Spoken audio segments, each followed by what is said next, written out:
develop something called Metaverse technology landscape. So some people tend to claim that everything is Metaverse, every technology is Metaverse technology.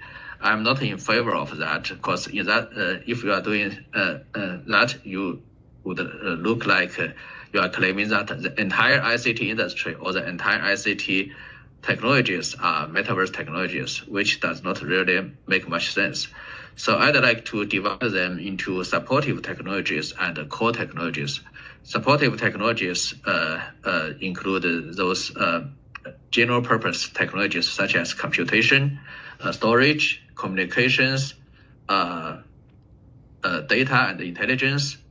And the core technologies, which are really the key or the core to Metaverse, I divide them into three categories: senses and actions, which could be virtual senses, virtual actions, or real senses and real actions,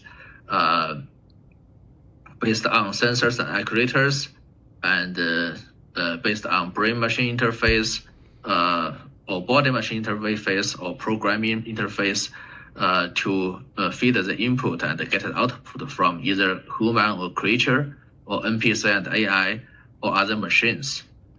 And the second category, I call that persistent computing. We will be addressing that later at a panel. So the persistent computing is about how to create persistent virtual worlds. The underneath engines include physics engines, graphics engines, and engines for sounds and things like that.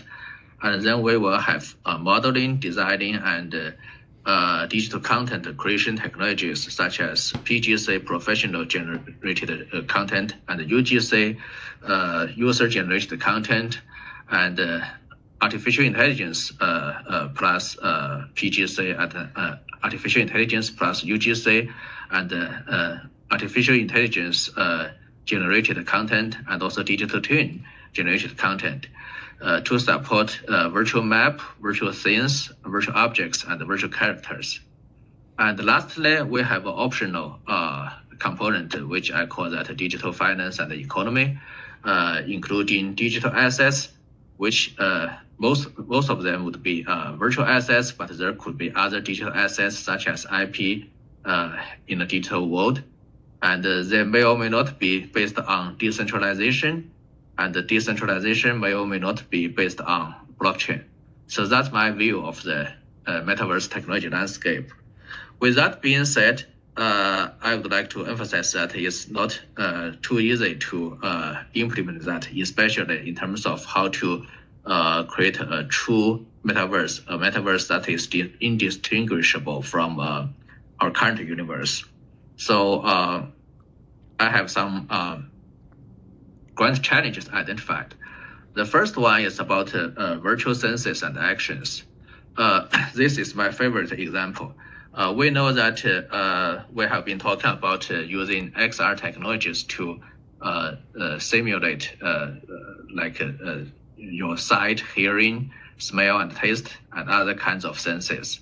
But even we can do a perfect job about those kind of senses, we are still not able to simulate the feeling that your body feels after you drink alcohol, generate dopamine, and then you feel pleasure produced after your consciousness or your brain will feel after drinking alcohol. So that is a grand challenge in my mind, in my opinion. In other words, this is about how to achieve comprehensive and ultra-realistic virtual senses and actions. I have some explanation about this. I think currently what we are doing with all kinds of XR devices is about the interface marked in green, the interface between your senses and the outside world. So we are doing well for sight and hearing because we have found the basic elements of sight and hearing, we have the basic colors for any kinds of vision signals, vision input, and we know that all kinds of any sound can be composed by different frequencies of sound waves. So that's the reason why we are doing a relatively good job to simulate vision and hearing input.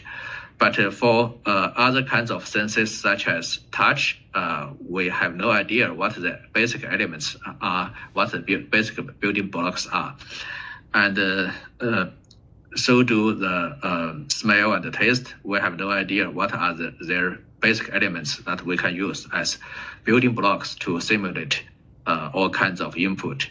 But with that being said, as my previous example indicates, even we can achieve all of this, all kinds of senses, we are still not able to simulate other kinds of feelings, such as your feeling after you drink alcohol. That's a good example. So in my opinion, we have to move to another interface, which is marked in red on in this diagram.